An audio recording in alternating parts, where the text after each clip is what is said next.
The mist clung to the plain of Gaugamela like a shroud, damp and foreboding in the early morning stillness.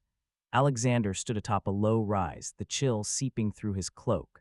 Below, the Macedonian camp was a hive of quiet activity, but his gaze was fixed eastward, beyond the pickets, to where the Persian host lay. It was not an army, it was a civilization arrayed for war. The scale was incomprehensible. Tents stretched to the horizon, and the standards of a dozen nations fluttered in the hazy air. He picked out the distinct formations, the wicker shields of the Sparabara infantry forming a bristling front, the glittering ranks of the immortals with their silver-tipped spears, the dark masses of Bactrian and Sogdian cavalry on the wings. 100,000 men, perhaps more, and he had less than half that number. The flat, open terrain was a gift to Darius, a perfect stage for his scythed chariots and overwhelming cavalry charges. The weight settled on him, colder than the morning air. It was the weight of the crown his father had forged, the expectation in the eyes of every man who looked to him. A memory surfaced, unbidden. Philip, his face stern in the firelight of Pella, his voice a low rumble. A king does not lead with his sword alone, boy. He leads with his mind. He sees the field not as it is, but as it will be. He sees the field, Alexander murmured to himself, the words a ghost on his breath. The terrain was a problem to be solved, the enemy's strength a weakness to be exploited, but the human calculus was heavier. A presence at his shoulder broke his reverie. Parmenion, his face a roadmap of campaigns long past, followed his king's gaze. "It is a sight to humble any man," the old general said, his voice gravelly with experience, not fear. "Their numbers are formidable. A direct engagement would be a slaughter. Perhaps we should wait. Let them come to us on ground of our choosing." Alexander did not turn. Parmenion's caution was the voice of reason, of a man who had seen too many battles to believe in invincibility. But Alexander heard another voice, his father's, the faith of his men, the silent plea of a kingdom that had staked its future on his will. "We are not here to be humble, Parmenion," Alexander said, his voice low but firm. "We are here to be decisive. He has the plain, we have the wits." He finally turned from the ominous vista, his eyes alight with a cold fire that had replaced the morning's dread. His hand fell to the hilt of his sword, his fingers tightening around the worn leather grip until the knuckles were white. He exhaled, a resolved breath that misted in the cold air. The doubt was gone, burned away by the certainty of his purpose. He would not match them man for man. He would break them king for king. The command tent was a world of tense silence, the air thick with the smell of oiled leather and the lingering chill of dawn. Alexander stood before his generals, a map of the plain spread across a low table. His commanders, Parmenion, Craterus, Hephaestion, and the others, watched him, their faces etched with the grim arithmetic of the enemy's numbers. "Darius will anchor his center with his best infantry, the immortals, the Greek mercenaries," Alexander began, his voice calm, analytical. He moved a handful of pebbles to represent the Persian lines. "His strength is on the wings, especially his left. He will try to envelop us, to crush us with sheer mass." He looked up, meeting the eyes of each man, "So we will not let him." With swift, precise movements, he rearranged the stones into a new formation. "We advance obliquely. Our right under my command will refuse engagement initially. It will appear weaker, a lure. Parmenion, you will hold the left. You must anchor the entire line. You will be heavily pressed. You must not break." Parmenion's jaw tightened, but he gave a single, grim nod. He was the rock, the veteran who understood the cost of holding ground. "The key is here," Alexander said, placing a distinct stone between the center and the right wing. "The hypaspists, they are our pivot, our mobile strike force. They will reinforce wherever the line threatens to buckle." And when the moment comes, he swept his hand across the map toward the Persian center. "Companions and I will drive the wedge." He anticipated their concerns before they could voice them. "The scythed chariots, we open lanes, the troops will part like a wave, and our javelin men will destroy them in our rear. The war elephants, a novelty, a terror weapon, few in number, disciplined ranks and long sarissas will turn them into panicked beasts. Remember Issus, remember the Granicus. We were outnumbered then, we are outnumbered now. It changes nothing. Our discipline is our multiplier. Our speed is our weapon." A low murmur ran through the tent. The plan was audacious, a breathtaking gamble that relied on perfect timing and unshakable nerve. "It is a risk," admitted one officer. "All great victories are," Alexander replied, his tone leaving no room for debate. "Darius commands an army. We are a weapon, and a weapon must be wielded with precision." His confidence was a contagion, a force of will that slowly supplanted doubt. The logic was sound, the inspiration potent. One by one, the generals straightened, their reservations hardening into resolve. Outside, the army prepared. The sounds of the camp were a symphony of imminent war, the rhythmic scrape of whetstones on spearheads and swords, the creak of armor being fastened, the low murmur of prayers. The mist had burned away, revealing the vast Persian host in the distance, a silent, glittering threat. Alexander walked among his men, his presence a quiet catalyst. He did not give a grand speech. He met their eyes, nodded, placed a hand on a shoulder. The shared understanding was enough. They would follow him into the mouth of hell itself. As the sun climbed higher, Parmenion approached him one last time. "The men are ready, Alexander. I know. We will hold the line. I know that too." They stood together for a moment, the young king and the old general, bound by a shared, terrible purpose. There was no oath sworn, no ritual performed. Their unity was in the sharpened steel, the tightened grip on shields, the deep, steadying breaths taken in unison. The chessboard was set. The pieces were in motion. All that remained was the clash. The Persian trumpet sounded at dawn, a brazen, discordant roar that shattered the morning stillness. In response, the Macedonian line tightened, a bristling wall of bronze and iron. Alexander, astride Bucephalus, watched from the right wing. His eyes, cold and calculating, scanned the vast enemy host as it began its ponderous advance. The air, already thick with the smell of dust and anxious sweat, grew heavy with the promise of blood. Darius's first move was as expected. A thunderous rumble built on the plain as hundreds of scythed chariots surged forward, their curved blades glinting wickedly in the rising sun. The ground trembled. A lesser army would have broken at the sight alone, but Alexander's men held. At the precise moment, a series of sharp commands echoed down the Macedonian ranks. With a discipline born of relentless drilling, the phalanxes parted. It was not a simple opening of lanes. It was a controlled, fluid motion, the ranks separating like a wave before a ship's prow. The chariots, their drivers lashing the horses to greater speed, hurtled harmlessly through the gaps, their momentum carrying them into the empty space behind the lines where they were swiftly set upon by waiting light infantry and javelin throwers. No sooner had the chariot threat dissolved than the main Persian line crashed home.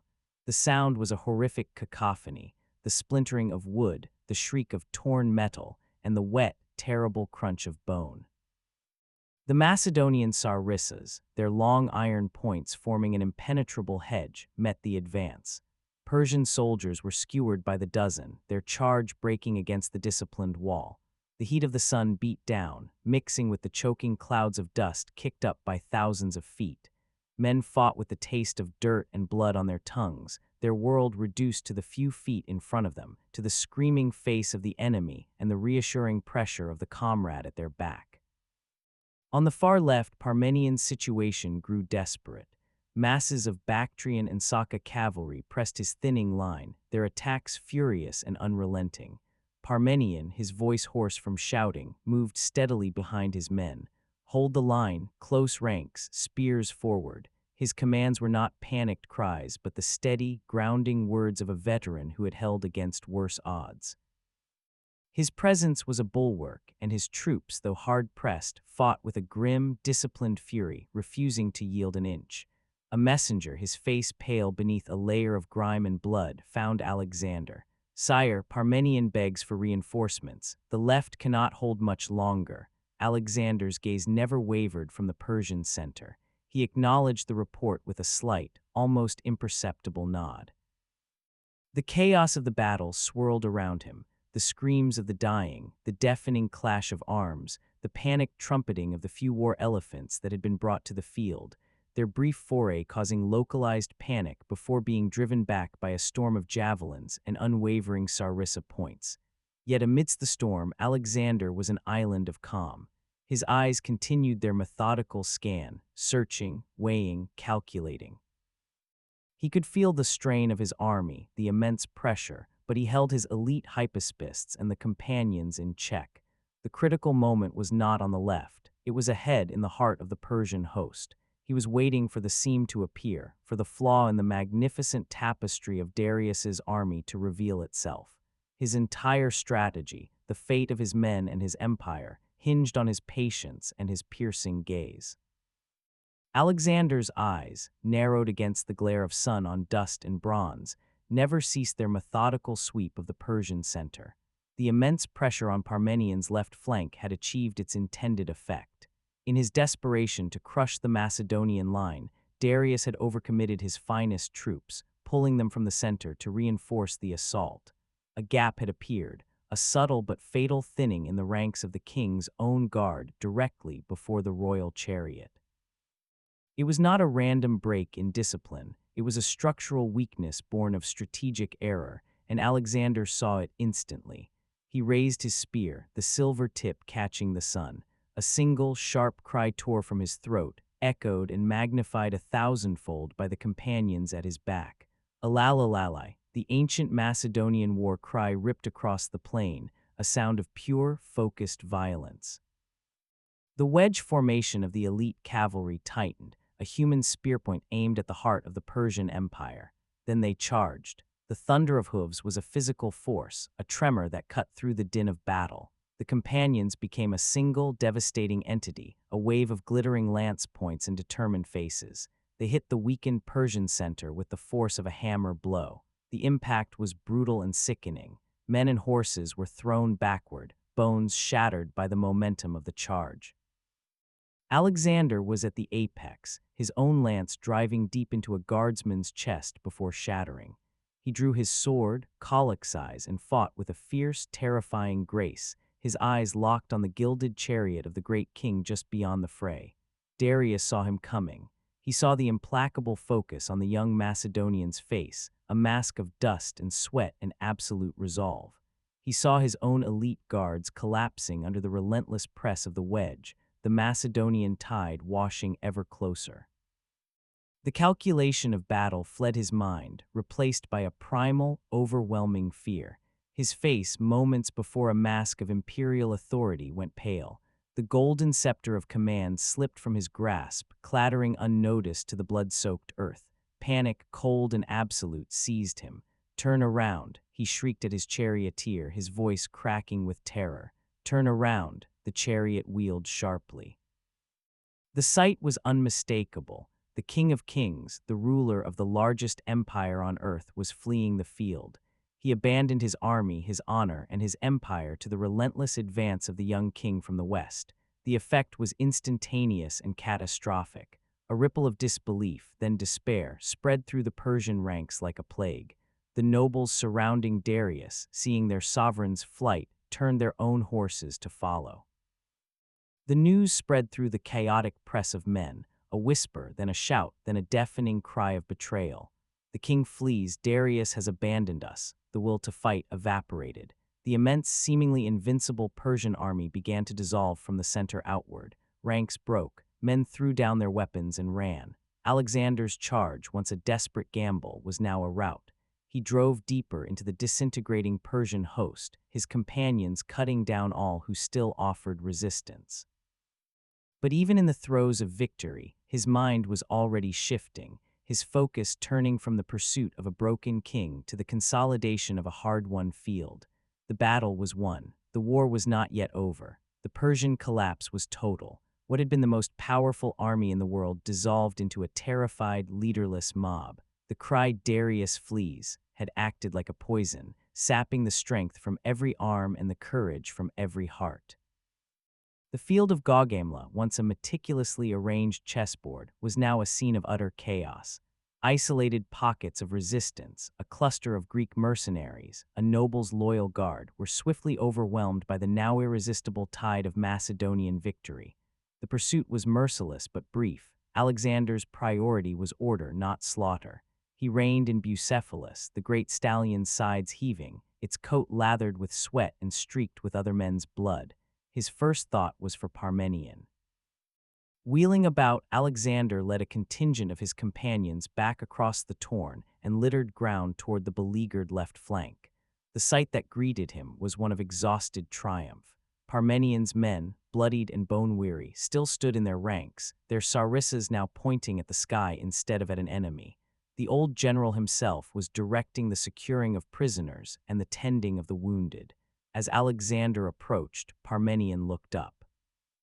There was no smile, only a deep, profound exhaustion in his eyes.